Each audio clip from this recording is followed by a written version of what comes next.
Di sebuah rumah tua yang sudah lama ditinggalkan, terdengar suara aneh dari loteng. Suara tersebut membuat siapapun yang mendengarnya merinding.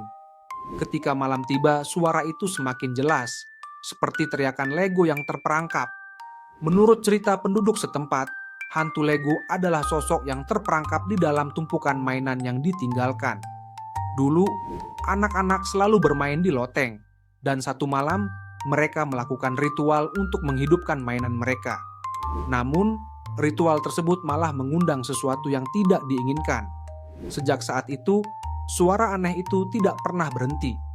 Beberapa orang berusaha menjelajahi loteng, namun tidak ada yang berani tinggal lama. Mereka melaporkan adanya bayangan bergerak di antara tumpukan Lego dan suara aneh yang terus mengikutinya. Hantu Lego ini rupanya mencari teman bermainnya yang hilang. Suara deritan Lego yang saling bersentuhan menambah suasana mencekam. Jika kamu berani, coba dengarkan suara dari loteng di malam hari. Siapa tahu, kamu juga akan merasakan kehadiran hantu Lego yang mengerikan ini.